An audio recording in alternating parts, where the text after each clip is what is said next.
আসসালামু আলাইকুম। ক্যাপসিকাম আমরা বিভিন্ন ধরনের রান্নার কাজে ব্যবহার করে থাকি, আর এই সবজিটা সবসময় হাতের কাছে পাওয়া যায় না। কোনো কোনো জায়গায় পাওয়া গেলেও এটা চড়া দামে বিক্রয় করা হয়। এই সময় বাজারে প্রচুর পরিমাণে ক্যাপসিকাম পাওয়া যাচ্ছে, আর এই সময় ক্যাপসিকামের দামটাও আমাদের হাতের নাগালেই আছে। তো এই সময় বেশি করে ক্যাপসিকাম কিনে রেখে সঠিক উপায়ে সংরক্ষণ করে রাখলে সারা বছর এটাকে খাওয়া যাবে। তো চলুন দেখে আসি কিভাবে আমরা সঠিক উপায়ে ক্যাপসিকামটি সংরক্ষণ করব। তো সবার প্রথমে আমি একটি বোলে পর্যাপ্ত পরিমাণে পানি নিয়ে আস্ত ক্যাপসিকামগুলোকে ভালো মতো পরিষ্কার করে নিয়েছি। তারপর এই ধুয়ে নেওয়া ক্যাপসিকামগুলোকে একটি টিস্যু পেপার দিয়ে খুব ভালো মতো মুছে নিচ্ছি। এমনভাবে মুছতে হবে যাতে ক্যাপসিকামের গায়ে কোনো প্রকার পানি না থাকে। আমার দেখানো প্রসেস অনুযায়ী যদি আপনি ক্যাপসিকামকে এভাবে সংরক্ষণ করে রাখেন তাহলে কিন্তু সারা বছরই আপনার ক্যাপসিকামটা ভালো থাকবে। আর আপনি আপনার প্রয়োজন অনুসারে ক্যাপসিকামকে ব্যবহার করতে পারবেন বিভিন্ন ধরনের রান্নার কাজে। তো একইভাবে আমি আমার সব ক্যাপসিকামগুলোকে ভালো মতো ধুয়ে পরিষ্কার করে নিয়েছি।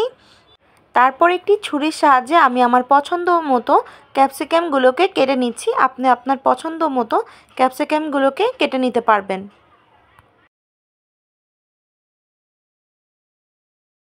ক্যাপসিকামের ভিতরে থাকা এই সাদা অংশটাকে খুব ভালো মতো পরিষ্কার করে নিতে হবে। আর যদি এই সাদা অংশটা থেকে যায় তাহলে কিন্তু পরবর্তীতে আপনার ক্যাপসিকামটা কালো হয়ে যাবে। তাই এই দিকটা খেয়াল রেখে আপনাকে ক্যাপসিকামটাকে ভালো মতো পরিষ্কার করে নিতে হবে।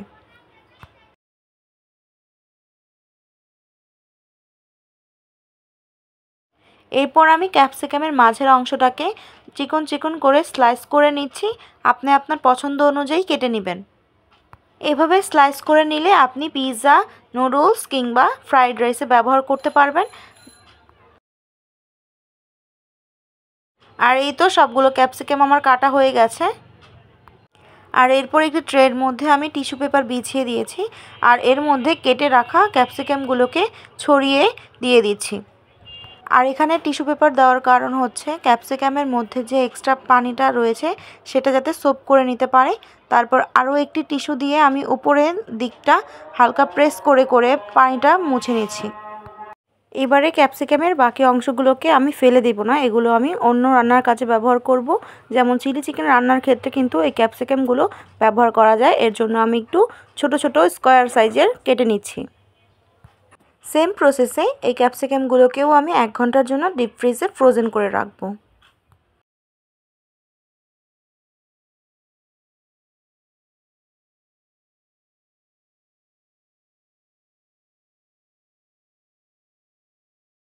আর এভাবে 1 ঘন্টা ফ্রোজেন করার একটাই উদ্দেশ্য হচ্ছে যাতে ক্যাপসিকামগুলো একটা আরেকটার সাথে লেগে না যায়। আর যখন আমরা রান্নার কাজে ব্যবহার করব তখন যাতে খুব সহজেই ক্যাপসিকামগুলোকে আমরা তুলে নিতে পারি এর জন্য। আর যখন 1 ঘন্টা হয়ে যাবে তখন আমি ডিপ ফ্রিজ থেকে ক্যাপসিকামগুলোকে বের করে নিব। আর এই পদ্ধতিতে ক্যাপসিকামটা সংরক্ষণ করলে দেখতে পারবেন যে একটা আরেকটার সাথে লেগে রয়নি আর খুব ঝরঝরে হয়েছে।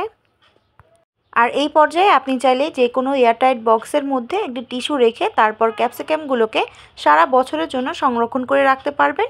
আর ক্যাপসিকামের কালারগুলোও নষ্ট হবে না, যেমন আছে তেমনই থাকবে।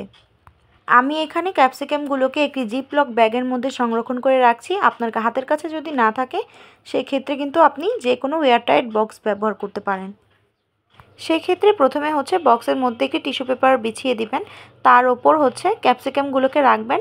এবার তার উপর আবারও একটি টিস্যু পেপার দিয়ে খুব ভালো মতো বক্সটিকে আটকিয়ে রাখবেন যাতে বাহির থেকে কোনো প্রকার বাতাস ভিতরে প্রবেশ করতে না পারে।